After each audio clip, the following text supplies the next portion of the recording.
Hi everyone, welcome to Around the World in 80s Movies. My name is Vince Leo. I'm the author of the film review website Quipster.net. I invite you to check out over 4,000 of my written reviews. You can read there anytime. Quipster.net is where to go. QWIPSTER.net, where you can find links to my Twitter feed, my Facebook page, and also a link to my other podcast. It's called the Quipster Film Review Podcast. It covers films that are out in the theaters or new to VOD or what have you. You can just search for it wherever you're listening to this right now. Just remember that Quipster is spelled with a W instead of a U. Today, we're going to be continuing on with our three-part look at the Indiana Jones films of the 1980s. Last week, we looked at Raiders of the Lost Ark. I mentioned that was my favorite, still is my favorite film of the 1980s altogether. It does not get better than that as far as I'm concerned. This week, we're going to look at a film that is not as good as Raiders of the Lost Ark. I know that. You probably know that, although there are people that actually prefer Temple of Doom. I don't actually agree with that, but they are there, and that's enough for me to give this film a look. I love Indiana Jones, the character. I probably would like, as long as Harrison Ford is Indiana Jones, just about any film they want to put out with it. I even liked, with a lot of reservations, The Kingdom of the Crystal Skull. Although I, will concede it's not a very good movie if I have to look at it objectively. Indiana Jones and the Temple of Doom, it came out 3 years after the first one, 1984. Harrison Ford is back, but pretty much all new cast other than that. Capshaw, Jonathan Ke Quan, Amrish Puri, Roshan Seth are in the film. The director is back, though, Steven Spielberg. The screenplay is by Willard Huck and Gloria Katz, this time out. While on the whole, I would say that Indiana Jones and the Temple of Doom is not really a horrible film. I do think that it's still a giant leap down from the kind of inspired intelligence that was the driving force behind the very crowd-pleasing Raiders of the Lost Ark. It seems this time around, Steven Spielberg and the rest of the filmmaking crew made a decision to take the scenes that provoked the most audience reaction in Raiders of the Lost Ark and to give us mostly that for 2 hours straight for the thrills. There's more humor here. There are more stunts, more creepy creatures, and more gore. And if there's a lesson that can be learned here from Temple of Doom, by the way, the Temple of Doom, that was not the original title. It was originally meant to be called Indiana Jones and the Temple of Death. But that last word there, death, was thought to be a turnoff for the family-friendly dollars that they were seeking, so they ended up modifying it somewhat and calling it Doom. Regardless of that, the lesson learned here is that less is more, because the cheap laughs and the pervasive nastiness that runs rampant all over what could have been another winning adventure if it was played with the kind of subtle hand that led its predecessor to box office fortune and award-winning glory were here in its sequel. Now, while it is, I guess, a sequel to Raiders of the Lost Ark, it's actually a prequel. It's set in 1935, a year before Raiders of the Lost Ark. You have story writer George Lucas deliberately wanting to showcase an independent adventure that avoids entirely encroaching into the Nazi territory that had been so prevalent in the first entry. George Lucas had originally wanted the setting to be in a Scottish haunted house, but Steven Spielberg was fatigued from his experience in making Poltergeist. He didn't want to revisit haunted house material again, at least not anytime soon, so the setting was changed to a temple in India. Indiana Jones here, played again by Harrison Ford, finds himself in Shanghai at the beginning of this film. It's not really Shanghai, it's not even Hong Kong, as some people think. It's actually Macau that substitutes here. He's in Shanghai on the hunt for a precious diamond, but he ends up getting in over his head. He's chased out of town with his assistant, a young boy nicknamed Short Round, as well as Willie Scott, who is this ditzy blonde nightclub singer that he runs into on this adventure. The three of them have to make this hasty exit, and they end up in the Himalayas because their airplane ends up crashing for reasons that you'll have to see the film in order to understand. Indy and his two friends find themselves getting saved by a starving village. The villagers in India there see their visitors as saviors that are destined to save their children. They prayed they would get these saviors, and here they are.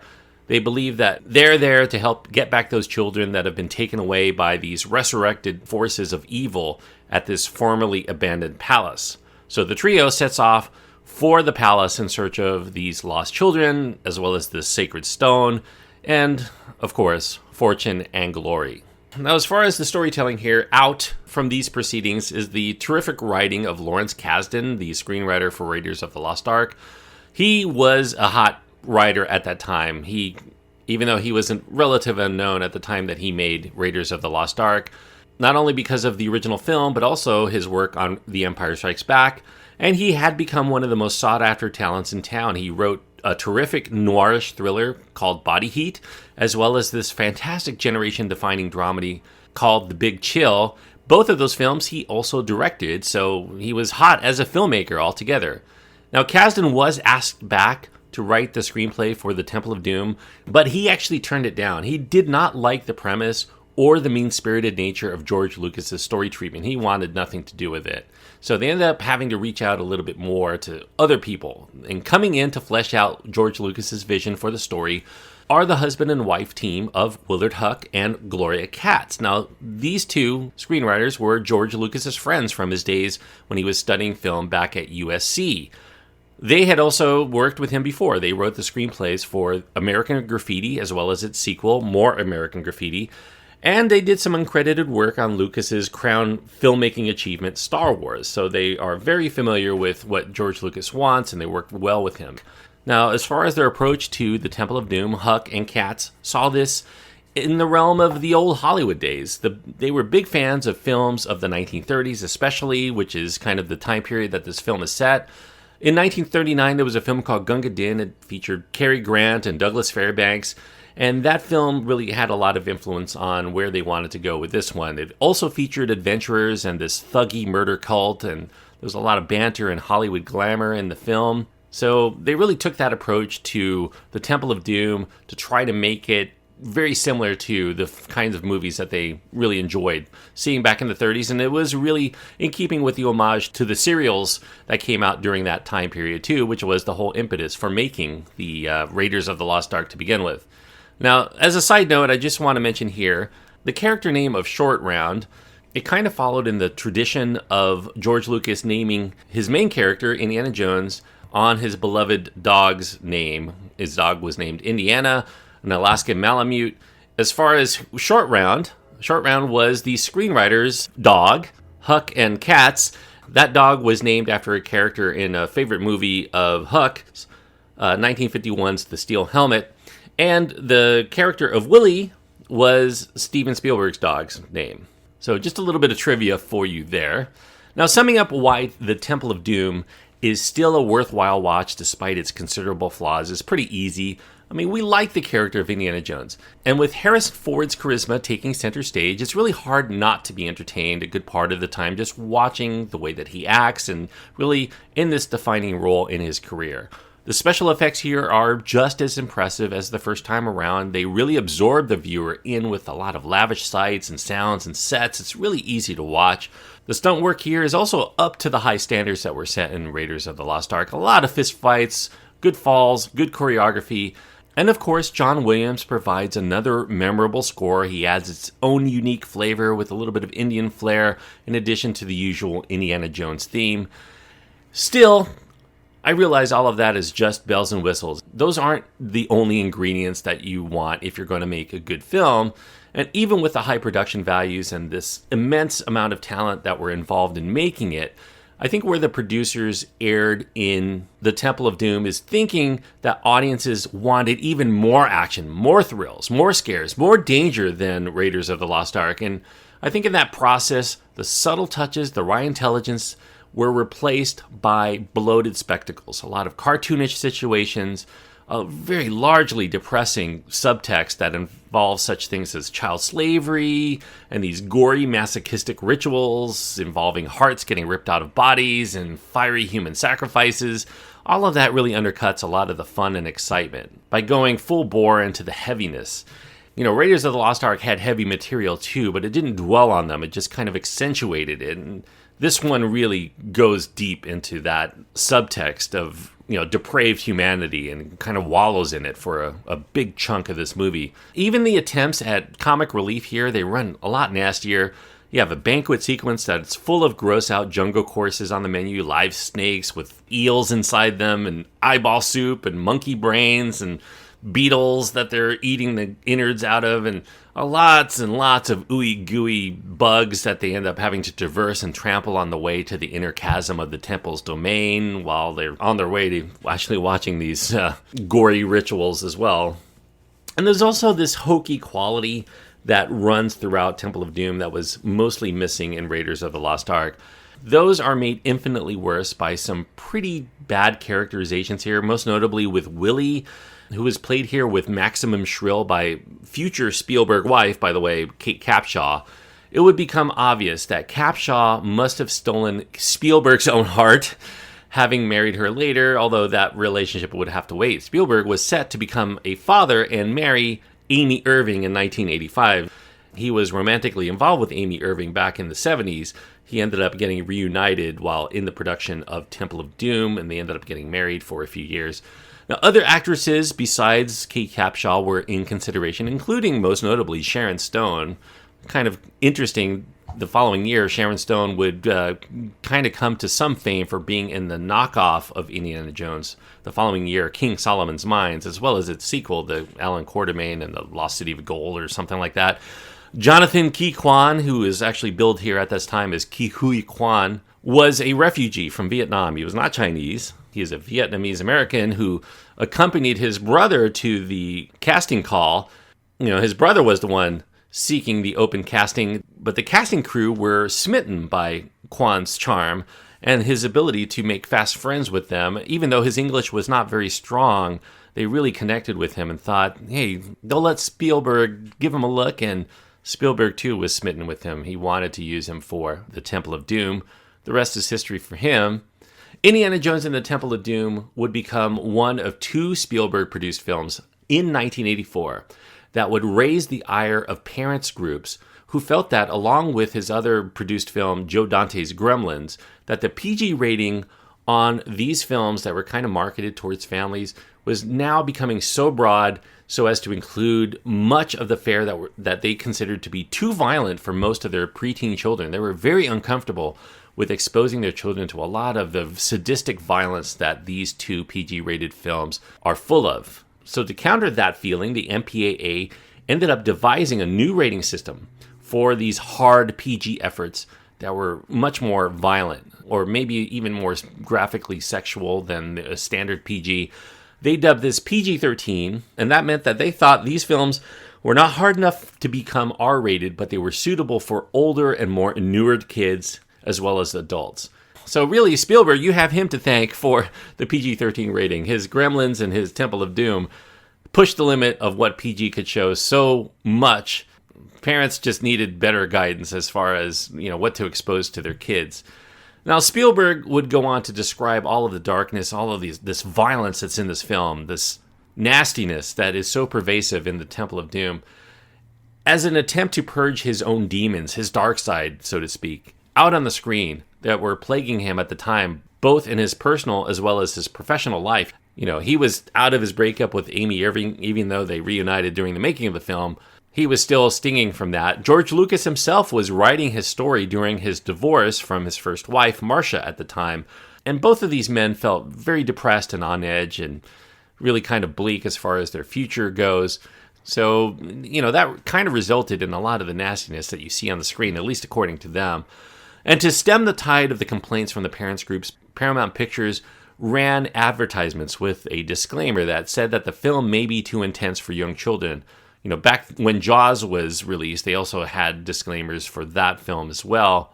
And those parents groups were not the only backlash toward the Temple of Doom at the time of its release. More backlash would come from the depictions of children in peril and abuse of those children for entertainment value, as well as this trite use of a weak and needy female lead and the stereotypical, and some would even claim racist, depiction of the people of India, both in rural and royal circumstances, that this country is inherently uncivilized and they were inclined to be savage in nature.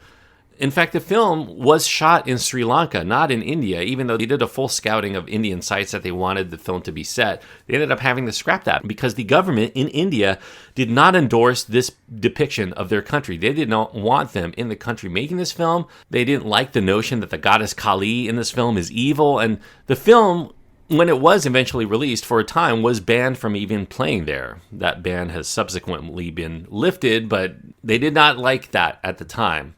Still, the film ended up becoming a success despite all of these protests and quibbles and complaints. Lower critical ratings, there was this controversy in the sadistic violence, but yet it would still prove very lucrative for everyone involved. It took in over $333 million worldwide. That nearly matched the overall take of Raiders, which made maybe about $15 million more. It was only a $28 million budget, so a huge smash success. It would go on to become the number 3 film of 1984. Domestically, it was bested by Eddie Murphy in his breakthrough performance in Beverly Hills Cop, as well as the juggernaut comedy Ghostbusters. Those were huge films in the United States, but worldwide it still was the champion. And despite box office success, where George Lucas and Steven Spielberg would take a hit is in the merchandising. The toys and the accompanying product tie-ins were severely overproduced. They anticipated they would be much more popular because of what they experienced with Raiders. Was not to be the case in this particular instance. Maybe it was due to the aftertaste of the film's bleak and disturbing subject matter. People didn't necessarily want all of those toy tie-ins to give to their kids. The aftertaste was not just felt by audiences. Steven Spielberg has always felt a bit uneasy about the film's dark tone and the extremes. When he looks back on it today, he claimed that the third entry, 1989's Indiana Jones and the Last Crusade, was primarily made as an apology to Indiana Jones fans for his work on the Temple of Doom, even though most of those fans still accept the Temple of Doom as genuinely entertaining. It is still an embraced film, even if it's not up to the standards of the bookend films, at least in their estimation. Spielberg also did get a wife out of the deal. Back in 1991, he became married to the co-star, Ke Capshaw, and is still married today to her, so I'm sure he really wouldn't take back the making of this film if he could, because that was a life-changing deal for him. Despite all of the kind of negativity that's surrounding this film and some of the criticisms that I have for it, I will say there are the elements and the scenes that make the Temple of Doom worth every penny of the price of admission. Some of those were conceived of for Raiders of the Lost Ark, but ended up cut prior to production, but those are still ingeniously conceived. You have the lush, Busby Berkeley-esque opening musical number that's very striking. That was not meant for Raiders of the Lost Ark. In fact, it was an idea that Lucas, as well as his screenwriters, had for their unfinished script for a film that they were trying to make called The Radioland Murders. That film would actually end up getting made in 1994, but at that time it was not finished and they didn't really know what to do with it, so they ended up using the opening number, Anything Goes, that they planned for that film into this film. But in this case, Anything Goes is sung in all but the chorus in Mandarin Chinese. Pretty ingenious, I think, to adapt it to the circumstances here. The thrilling minecart chase in this film is spectacular. There is some obvious use of miniatures. It's kind of a distraction here, but still, it's a breathtaking piece of cinema for its era. And then it also caps off with this exhilarating rope bridge showdown. It really is a show-stopping finale in many respects. There's a lot to like in between some of those overbearing attempts to entertain with this anything goes attitude. It delivers on entertainment. It does have a high amount of overhead, though, and that aftertaste, as I mentioned. But if all you expect is to be entertained, I think Indiana Jones and the Temple of Doom is going to give you enough laughs, enough chills, and enough thrills to warrant a viewing experience, and maybe multiple viewings, as long as you're willing to overlook that often distasteful shock and schlock approach to adventure. It's still a really fun film. I'm giving Indiana Jones and the Temple of Doom 3 stars out of 4. 3 stars on my scale means that I do recommend it for people who like this kind of movie. If you're a huge Indiana Jones fan, obviously you're going to watch this film. You're probably going to enjoy it. Harrison Ford fans, if you're really into Steven Spielberg's films, definitely give this one a watch. It's worth your time. If for some reason you're one of those rare people that did not really get into the action-adventure format of Raiders of the Lost Ark, maybe you're not into these kind of popcorn flicks, this film is a big step down as far as I'm concerned in quality to Raiders of the Lost Ark. I don't think it's going to turn you around on the series, but I still like all of these movies. As I mentioned, I'm a huge Indiana Jones fan. So for that, 3 stars out of 4 is what I'm giving Indiana Jones and the Temple of Doom. Obviously, I did Raiders last week, Temple of Doom this week. Why not? Just continue it on. ending our trilogy of films, I do realize now there are 4 Indiana Jones films because of the more recent Indiana Jones and the Kingdom of the Crystal Skull. I'm not going to be reviewing that one, even though it ties in with some of the story that we learned about in the first film, because it's just too far out from the films of the 1980s. I'm not going to continue on. And they were actually planning to end it with The Last Crusade and keep it at that for a long time. I'm going to keep that one off the docket. But Indiana Jones and The Last Crusade will be on the very next episode of Around the World in 80s Movies. Thank you everyone for listening. I hope that you enjoyed this review. If you did, I do encourage you to click the subscribe button if you haven't done so already. If you will have your own thoughts, maybe you want to disagree with me on something I said about this film, you can find my contact information at my website. Please go to quipster.net, QWIPSTER.net. And until next time, thank you so much for joining me on this trip around the world in 80s movies.